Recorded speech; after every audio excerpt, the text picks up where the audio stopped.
Hi friends, welcome back to my YouTube channel kitchen stories by ಹರ್ಷೂಸ್ಗೆ ನಿಮಗೆಲ್ಲ ಸ್ವಾಗತ. ಇವತ್ತು ನಾನು ವಿಡಿಯೋದಲ್ಲಿ ಚಿಕನ್ ಪ್ಯಾನ್ ರೋಸ್ಟ್ ಮಾಡೋದು ಹೇಗೆ ಅಂತೇಳಿ ಹೇಳಿಕೊಡ್ತಾ ಇದ್ದೇನೆ. ಸೊ ವಿಡಿಯೋನ ಶುರು ಮಾಡ್ಕೊಳ್ಳೋದಕ್ಕಿಂತ ಮೊದಲು ಯಾರೆಲ್ಲ ನಮ್ಮ ಚಾನಲ್ಗೆ ಸಬ್ಸ್ಕ್ರೈಬ್ ಆಗಿಲ್ವೋ ದಯವಿಟ್ಟು ಸಬ್ಸ್ಕ್ರೈಬ್ ಮಾಡ್ಕೊಳ್ಳಿ, ಪಕ್ಕದಲ್ಲಿರೋ ಬೆಲ್ ಐಕಾನನ್ನು ಪ್ರೆಸ್ ಮಾಡಿ. ಸೊ ಬನ್ನಿ ಯಾವ ಥರ ಮಾಡೋದು ಅಂತೇಳಿ ನೋಡ್ಕೊಂಡು ಬರೋಣ. ಫಸ್ಟ್ ನಾನು ಇದಕ್ಕೆ 250 ಗ್ರಾಮ್ ಆಗುವಷ್ಟು ಬೋನ್ಲೆಸ್ ಚಿಕನನ್ನು ತಗೊಂಡಿದ್ದೇನೆ. ನೆಕ್ಸ್ಟ್ ಇದಕ್ಕೆ ಸ್ವಲ್ಪ ಅರಶಿನ ಪೌಡರನ್ನು ಹಾಕ್ಕೊಳ್ಬೇಕು. ನೆಕ್ಸ್ಟ್ ಸ್ವಲ್ಪ ಮೆಣಸಿನ ಹುಡಿ, ನೆಕ್ಸ್ಟ್ ಕಬಾಬ್ ಹುಡಿ,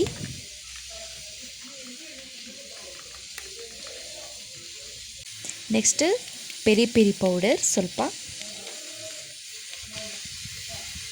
ನೆಕ್ಸ್ಟ್ ಸ್ವಲ್ಪ ಶುಂಠಿ ಬೆಳ್ಳುಳ್ಳಿ ಪೇಸ್ಟ್, ಮತ್ತು ಸ್ವಲ್ಪ ಕಸ್ತೂರಿ ಮೇಥಿ,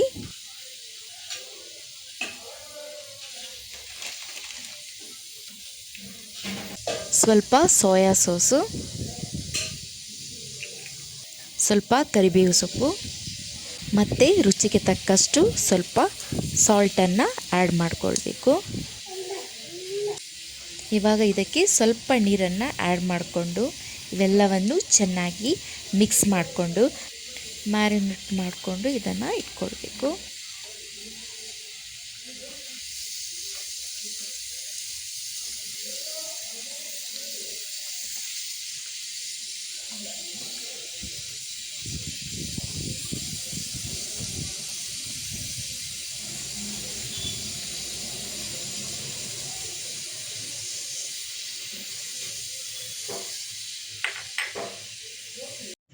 ನೆಕ್ಸ್ಟು ಒಲೆ ಮೇಲೆ ಒಂದು ತವವನ್ನು ಇಟ್ಕೊಳ್ತಾ ಇದ್ದೇನೆ. ಇದು ಬಿಸಿಯಾದ ಮೇಲೆ ಇದಕ್ಕೆ ಸ್ವಲ್ಪ ಎಣ್ಣೆಯನ್ನು ಹಾಕ್ಕೊಳ್ಬೇಕು.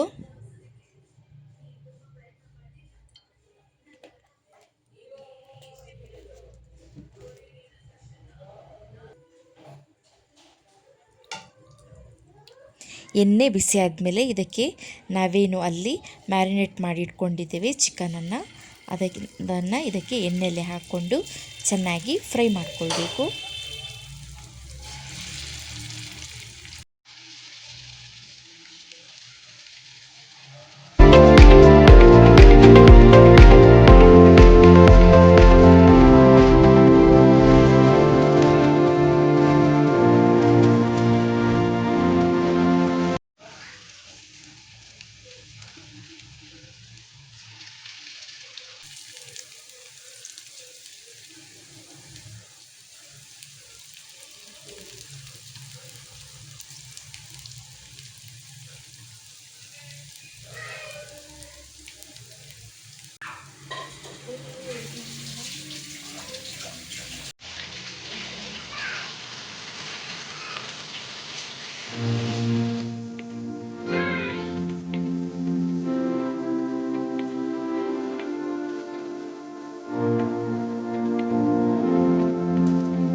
ಇದು ನೋಡಿ ಫ್ರೈ ಆಗ್ತಾ ಬಂದಿದೆ. ಇವಾಗ ಇದನ್ನು ನಾನು ಒಂದು ಪ್ಲೇಟಿಗೆ ಸರ್ವ್ ಮಾಡ್ಕೊಳ್ತಾ ಇದ್ದೇನೆ.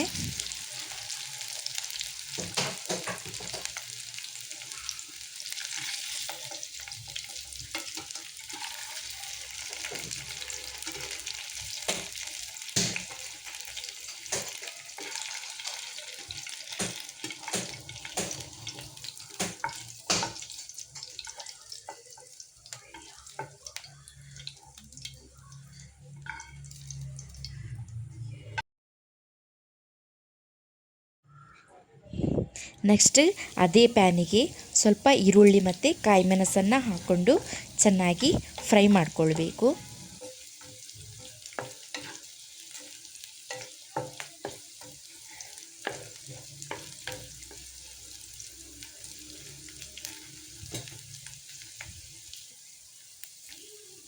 ಇದು ಫ್ರೈ ಆಗ್ತಾ ಇದ್ದ ಹಾಗೆ ಇದಕ್ಕೆ 1 ಟೇಬಲ್ ಸ್ಪೂನ್ ಆಗುವಷ್ಟು ಸೋಯಾ ಸಾಸು ಮತ್ತು 1 ಟೇಬಲ್ ಸ್ಪೂನು ಟೊಮೆಟೊ ಸಾಸನ್ನು ಹಾಕ್ಕೊಳ್ತಾ ಇದ್ದೇನೆ.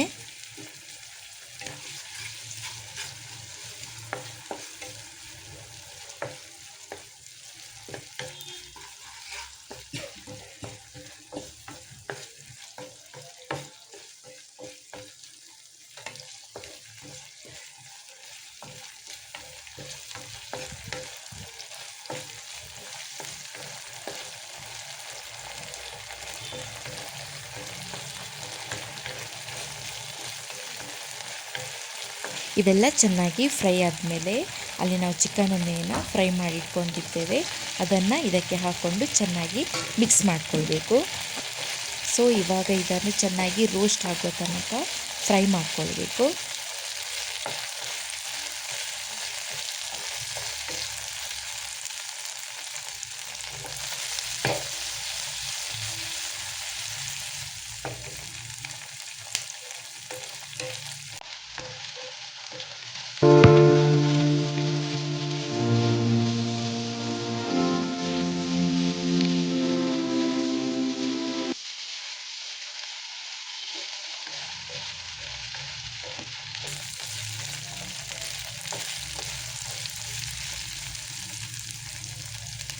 ಸೊ ಇವಾಗ ನೋಡಿ ಇದು ಚೆನ್ನಾಗಿ ರೋಸ್ಟ್ ಆಗಿದೆ.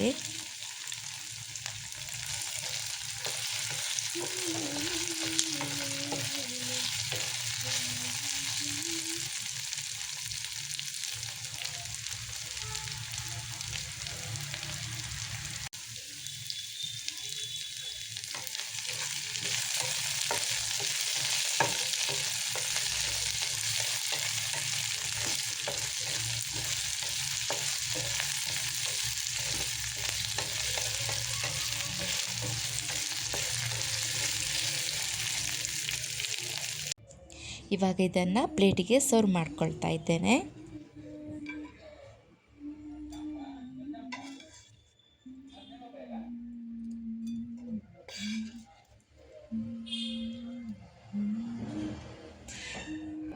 ಮೇಲ್ಗಡೆಯಿಂದ ಇದಕ್ಕೆ ನಾನು ಚೆಂದ ಕಾಣಲಿ ಅಂತೇಳಿ ಸ್ವಲ್ಪ ಕೊತ್ತಂಬರಿ ಸೊಪ್ಪನ್ನು ಹಾಕ್ಕೊಳ್ತಾ ಇದ್ದೇನೆ. ಸೊ ನೋಡಿದ್ರಲ್ಲ ಚಿಕನ್ ಪ್ಯಾನ್ ರೋಸ್ಟ್ ಮಾಡೋದು ಹೇಗೆ ಅಂತೇಳಿ. ಈಸಿಯಾಗಿ ಸುಲಭವಾಗಿ ಪಟಾಪಟ ಅಂತೇಳಿ ಮನೆಯಲ್ಲಿ ಮಾಡ್ಕೊಳ್ಬೋದು. ನೀವು ಒಂದ್ಸಲ ಟ್ರೈ ಮಾಡಿ. ಸೊ ಈ ರೆಸಿಪಿ ಇಷ್ಟ ಆದರೆ ಲೈಕ್ ಮಾಡಿ, ಶೇರ್ ಮಾಡಿ, ಹಾಗೆ ಕಮೆಂಟ್ ಮಾಡಿ. ನಿಮ್ಮ ಅನಿಸಿಕೆಗಳನ್ನು ಕಮೆಂಟ್ ಮೂಲಕ ತಿಳಿಸಿ. ಹಾಗೆ ಸಬ್ಸ್ಕ್ರೈಬ್ ಮಾಡೋದನ್ನು ಮರಿಬೇಡಿ. Thank you.